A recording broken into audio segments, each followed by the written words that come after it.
Arikala Academy, A Wave of Courage by Jacob Rickman. Chapter 1. I Sense Danger. They say that you find out who you truly are during a time of crisis. Take, for example, the convocation situation. It was a crowded amphitheater, kids my age about to go through their first convocation, parents holding hands and watching with pride, teachers and other education-adjacent individuals running the show on stage. You'd expect a nice, calm, quiet environment. Excitement, sure, but relaxed excitement, with no major disturbances. Only now, most people were screaming their heads off and running scared. Well, not everyone. Some adults were tripping over themselves in terror, but others were grabbing kids and pulling them towards the exits, driven by an instinctual desire to protect. A tall woman in combat boots and a polka dot blouse stood on the stage with a microphone, trying to keep everything organized. "Calmly make your way to the nearest exit," she said. "Everything will be okay." A fireball exploded at her feet, knocking her backwards and creating a cacophony as the microphone clattered across the stage. Another, much larger fireball slowly levitated towards ground level, a cruel face grinning inside. And I, a scrawny 11-year-old girl, stood defiantly before it. That day didn't start with the promise of catastrophe. I didn't wake up and think, "Oh boy, is my whole life going to be flipped topsy-turvy today?" I mean, who does that? The morning of that disastrous convocation, the only thing I actually wanted was to be placed into House Sword. Now that I had passed 5th grade with flying colors, I could finally attend Arikala Academy and take my rightful place beside my mother, grandmother, and all of my other female ancestors. If only I could find my mother's necklace. "Where is it?" I muttered to myself, digging underneath a pile of dirty laundry. No such luck. It figured that on the most important day of my life, I would lose the one thing I needed for it all to be perfect. After all, I had done everything I could. I had studied hard in school and got the best grades, even in math, which was by far my worst subject, and joined extracurriculars like chess club to show off how dedicated I was. I even went ahead and studied up on my magical zoology. It wasn't like I needed to do all of that. As a legacy kid with magic powers, I was all but guaranteed admittance, but you can never be too careful. My situation was a bit different from my mother's, after all.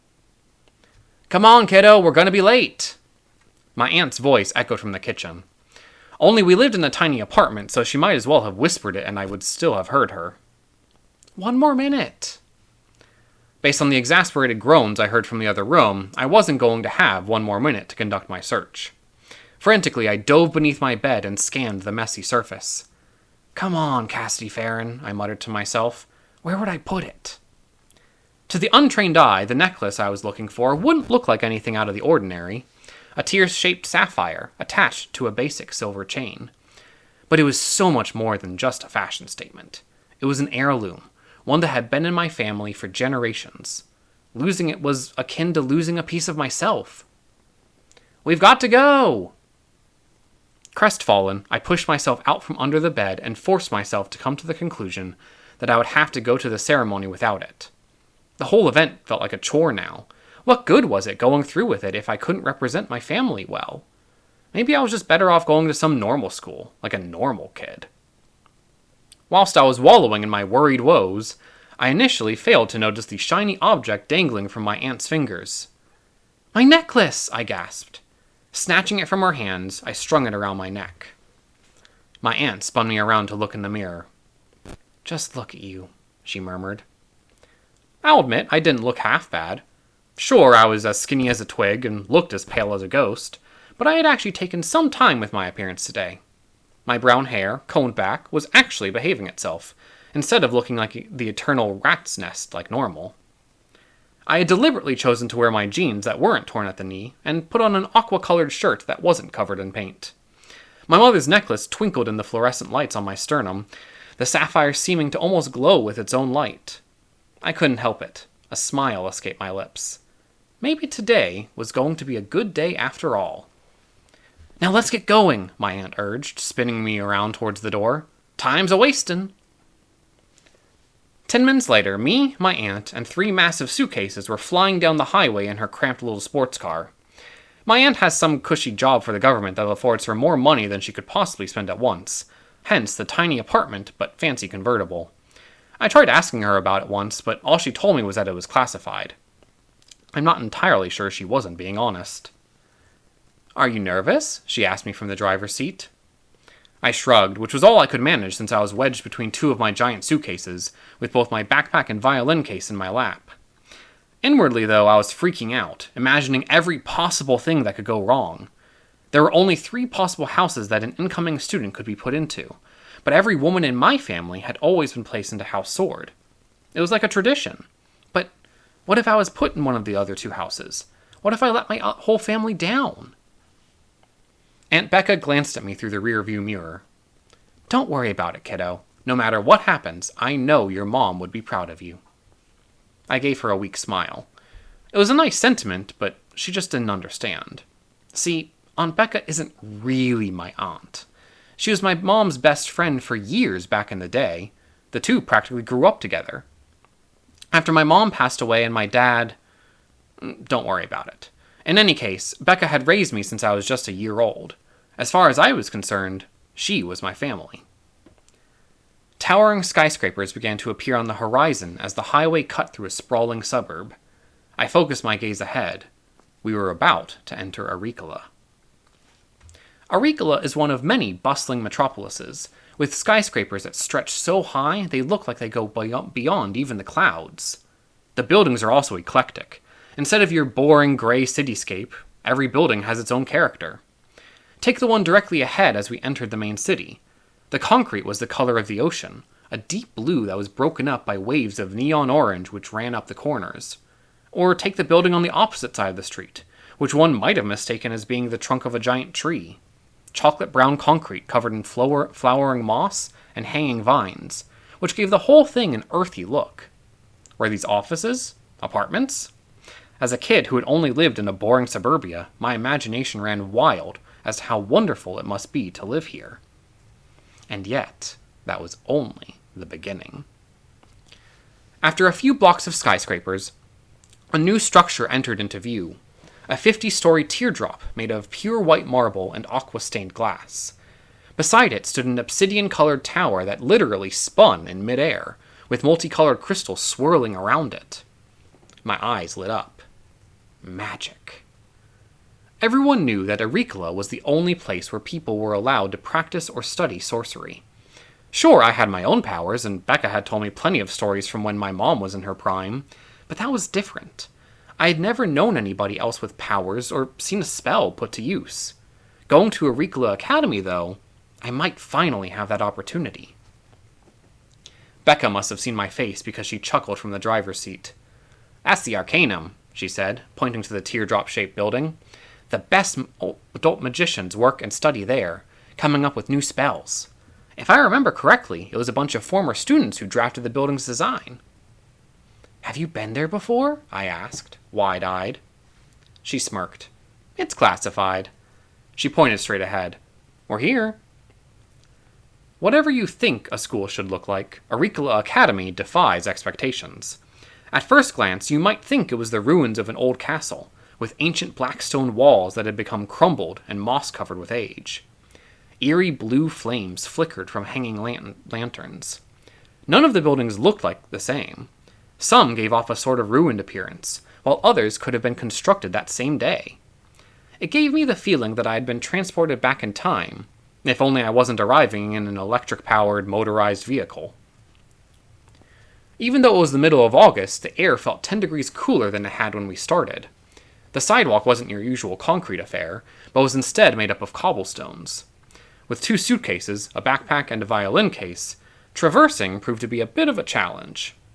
Becca helped me, hoisting one of the suitcases over her shoulder with a single hand. "How are you so strong?" I asked, bewildered. With a wink, she said, "Like you always say, I'm a secret agent. It's a secret." We made our way down towards one of the castle-like buildings, following the stream of people who were heading in the same direction. Everyone looked so happy and excited. Kids holding their parents' hands, younger siblings hanging on to their older role models, and parents looking lovingly at each other as they sent their offspring off to a prestigious school. It was everything I wished today could have been, but the time for that was long past. I was so busy wallowing in my feelings that I completely missed the person standing right in front of me. Ah! 2 kids plus their luggage toppled to the ground. My fall was only slightly softened by my suitcase, which is to say that it did not feel soft in the slightest. Sorry, I managed to say as I brought myself back to my feet. I spun around to try to help the poor soul who I knocked over. It was another girl my age, with hair so red that, in the fall sunlight, it almost looked like she was on fire. I extended a hand to help her up and found myself face to face with a pair of bright green eyes. I'm sorry, the other girl squeaked. I should have stood out of the way. Nah, that's my fault, I said. I wasn't paying attention to where I was going. Where are your parents? Becca asked the girl. She looked like she was about to burst into tears. My foster mom dropped me off here, she finally sputtered. I guess I'm just on my own. Becca's face briefly contorted, and though she was wearing her usual shades that hid her eyes, I knew her well enough to see the rage that was displayed behind them. Come with us, she said. It wasn't a suggestion. The little girl nodded and picked up her one lone suitcase, a smile stretching from ear to ear. She didn't seem to mind that this strange, rather intimidating woman had basically adopted her. I'm Amy, she said. Amy Jones. Cassidy Farron, I told her, adjusting my luggage so that I could stand beside her. This is my aunt, Becca. We didn't have much time to chat as we had finally arrived at the building everyone was headed towards, the amphitheater. It was made up of the same black bricks as the other buildings and stood as high as a football stadium. 3 giant banners, one blue, one red, and one green, hung at the front entrance, each with different insignias emblazoned upon them. We stepped inside to a structure that was an odd mixture of both old and new. Though everything else looked absolutely ancient, fluorescent lights had been built into the cobblestone floors. 40 rows of seating, much of which was already occupied, halfway surrounded a stage that was set against a back wall. And against that back wall was the door.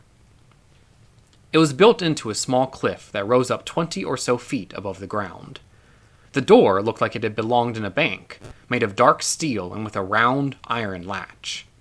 Nothing else adorned the door. There were no symbols carved into it, no graffiti marking it, not even a single scratch dented its rough surface. Yet, something about it gave me an uneasy feeling as we entered the amphitheater. Maybe it was the strange whispering sounds that filled my head, like 1,000 voices quietly trying to speak to me at once. Maybe it was the fact that it just looked so out of place compared with everything else around it. Or maybe it was just the fact that everyone else seemed uneasy to be near it. Some adults were standing at the entrance, checking everyone in. One of them, a middle-aged man in khaki shorts and a beige shirt, waved us over. "Becca!" he called out in a thick Australian accent. "Always lovely to see ya. Looking as beautiful as ever." For the first time ever, I saw Becca's cheeks flush red. Yeah, it's good to see you too, Sam. Cassidy, Amy, this is Professor Irving. He's one of the teachers here at Arikala Academy. The man looked down at us and flashed a bright smile. "Pleasure to meet you both." He shook both of our hands. "Now, Becca, do you mean to tell me that these here are your kids?" "Ha, no. I was friends with Cassie's mom, and we just sort of picked up Amy a few minutes ago." She took a deep breath. "So, can you check us in?" "Already did." He gave her a sly wink and held up the tablet in his hands. "Now, let's see here. 1, 2, 7 pieces of luggage in total, counting your backpacks and that instrument case. I'll get those taken care of." He whistled, and a pack of puppies appeared out of a hole in the amphitheater wall. No, not puppies. Dragons? I squinted my eyes as they got closer. It was hard to tell, but each of the corgi-like creatures had bat-like wings that were flapping as fast as a hummingbird. So they were corgi dragons? Professor Irving grinned at us as the corgi dragons began to surround our suitcases. "You can go ahead and set your backpacks on the ground. My friends will make sure they're taken care of." I set my backpack and violin case on the ground, and Amy shrugged her backpack off her shoulders. The corgi dragons began to bark, and suddenly the backpacks, instrument case, and suitcases rose up from the floor of their own accord. As the tiny little puppies flapped their way back into the hole in the wall, our luggage followed them. I gave Becca a pleading look. "No," she said, smirking. "You can't have one." "Well, you can't blame me for trying. Those things are adorable." Professor Irving laughed. "Canis wormus. Rare breed, those, and nearly extinct. You'll get to learn all about 'em here at Arikala Academy. Now go on. It's time for convocation." Amy and I went towards the seats directly in front of the stage with all the other kids, while Becca went and joined the other adults in the back rows. "What do you think that is?" Amy asked, eyeing the big door set into the cliff. "I don't know," I said, "but I don't like it." We found some empty seats towards the middle of one of the rows and sat together. I didn't know why at the time, but my body felt on edge, like it was just waiting for something absolutely terrible to happen. Desperately wishing for this feeling to go away, I tried to distract myself. "So, what house do you want to be sorted in?" I asked Amy. Her eyes lit up. "Oh my gosh, I don't even know! They're all so amazing, right? I don't know which one I want. I think I'll just be happy with any of them. What about you?" My mom was in House Sword, so that's the house I hope I'm sorted in. It's kind of a family tradition. All the women in my family were in House Sword. "Even your aunt?" I shook my head. "She's not magic, I think." Amy's eyes were practically bulging out of their sockets. "You're magic?" I hesitated. Some people didn't react well when they found out my secret, but Amy's smiling face told me I could trust her. "I'm the water dancer," I declared. "What's that?" "It's like this thing where the women in my family can control water. Like this." I waved my hand around in a vague sort of gesture. "If there was water around, I could make it move. My mom had the power, and so did her mom, and her mom before her, and so on. We're supposed to use our powers to protect people." I shrugged. Only, since my mom isn't around to teach me how to use my magic, I don't really do much protecting. "You're magic?" The girl sitting in the seat ahead of me spun around, her blonde hair falling all over her face. Scoffing, she rolled her eyes, as if someone with that bad of a fashion sense could possibly be magic. "I am too." I didn't know who this girl was, but I automatically disliked her. There wasn't much time to talk further, however, as a tall woman in combat boots and dark sunglasses stepped onto the stage. She reminded me a little bit of Becca, only Becca would never be caught dead wearing the polka dot blouse and shimmering silver skirt that this woman wore. I smirked at the thought of my aunt wearing anything even remotely sparkling. "Welcome, welcome," she said into a microphone, and a hush fell among the crowd. "My name is Lydia Force, and it is my pleasure to serve as the vice principal of this esteemed institution." She gave a brief bow as the audience politely applauded her. "Thank you. Now, I believe we have a convocation to begin." The crowd gave a collective cheer, and Vice Principal Forsyth grinned. "Some of our new students might have siblings who have come through our hallowed halls before, and might already know how all this works, but allow me to catch our newcomers up to speed. Every first-year student will be split into one of 3 houses. These groups will not only form your tight social circles, but provide opportunities for rivalry and friendly competition as you seek to prove yourself the best of each house. Please welcome me in allowing the matrons and patrons of each house to introduce themselves." She stepped to the side, and 6 other adults, teachers presumably, stepped forward. I grinned, recognizing Professor Irving among the group. He saw me and flashed a hearty wink. 2 teachers, a young man with curly black hair and a young woman with blue and gold hair that shimmered in the light, stepped forward away from the other teachers. "I am Professor Livingston," the man announced. "And I am Professor Kepsitora," said the woman. "And we are House Spell!" Both of them raised their arms triumphantly. A hush fell over the crowd as the sky became dark. I looked up to find it as empty as night, with only the stars visible. In moments, however, the stars became as large as basketballs, and dropped until they hovered just a few feet above the crowd. After several collective oohs and ahs, the orb spun in a swirl of green and yellow, then rushed over to a space above the 2 teachers' heads, and began to change shape. A creature with a rooster's head, bat-like wings, and a serpent's tail. A cockatrice, I recalled from my magical zoology lessons. One of the beast's claws was extended up, and a ball of light hovered above its talons. "That's the emblem of House Spell," I whispered to Amy, seeing a look of confusion on her face. "It's all illusion magic. None of it is real. They must have a dozen spellcasters backstage to make this." "House Spell is for the knowledge seekers of our world," the young man, Professor Livingston, explained to the crowd. "For those studious individuals who seek to improve the world by understanding the past. Among the 3 important virtues, it is they who represent wisdom," said Professor Kebsatora. They stepped back as applause rang out around the amphitheater, and the sky became day once more.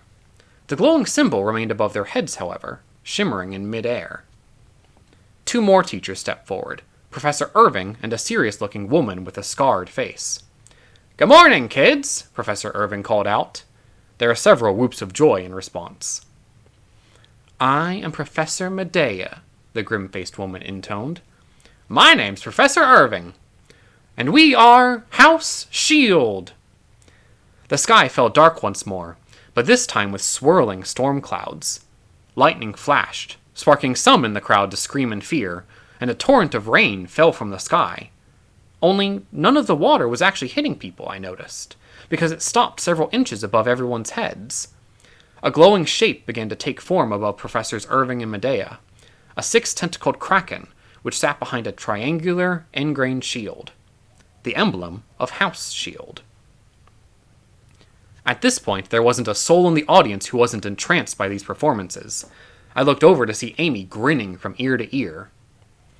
"House Shield represents those who seek to protect others, who help the underprivileged," Professor Medea said. "That's right," Professor Irving smiled at the crowd. "Students in this house are well known for their bravery in putting others' needs before their own. Of the 3 virtues, they're the ones who represent courage." They stepped back, and the final remaining teachers on the stage stepped forth. One was a bald man who was so tall, I wondered if he was part giant. Beside him was a skinny older woman who, despite standing tall, looked diminutive in comparison. She announced herself as Professor Mercury so quietly that I wasn't sure I'd heard her properly. In contrast, the man's voice boomed through the amphitheater twice over. "I am Professor Washington," he announced. "And we are House Sword." The edge of the amphitheater burst into flames.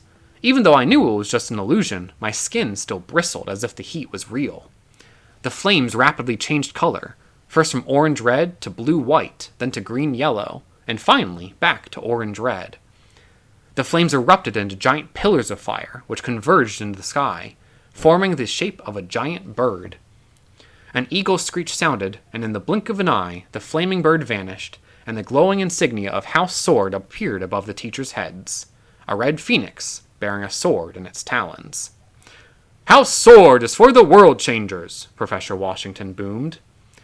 "Those who make up this grand group seek to make things different than they currently are," Professor Mercury continued, in a voice that grew louder with time. "They desire to improve the world around them." "These individuals represent the value of power," Professor Washington concluded. The assembly hall erupted into applause as the 2 teachers stepped back, and all 6 triumphantly raised their hands to the insignias floating above them. The audience jumped to their feet, myself included. "That was amazing," I told Amy. "I want to be able to cast magic like that," the red-haired girl admitted. It took several minutes for things to finally settle back down.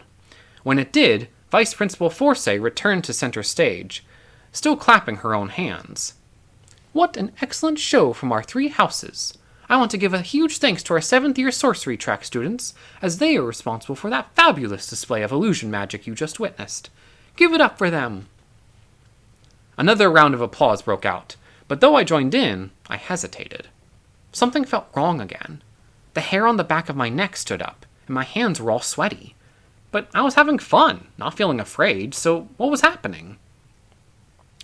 "Now, our 3 houses serve as communities for students to take part in," the vice principal continued, seemingly unaware of whatever it was that was making me so nervous. "Though each has their own separate dormitories, community halls, and student leaders, they will work side by side with classmates from the other houses throughout the entirety of their time here at Arikala Academy." I started tuning her out, turning away from the stage and looking all over for some sign of what was causing my body such distress. It was the same feeling I'd had before when we first sat down. I glanced at the strange metal door that sat against the back wall. Was that it? No, that didn't make any sense. Everything else looked so normal. So why was this happening? It was when I bothered to look up that I finally found it. One of the flames from House Sword's display had remained in place, a flickering light above the amphitheater wall. But as I watched, it began to grow, bigger and bigger, until it was the size of a person. This was no illusion. As the great big ball of flames finished expanding, I noticed that part of the stone wall was actually beginning to melt. A moment later, a cruel face appeared in the fire, and chaos broke loose.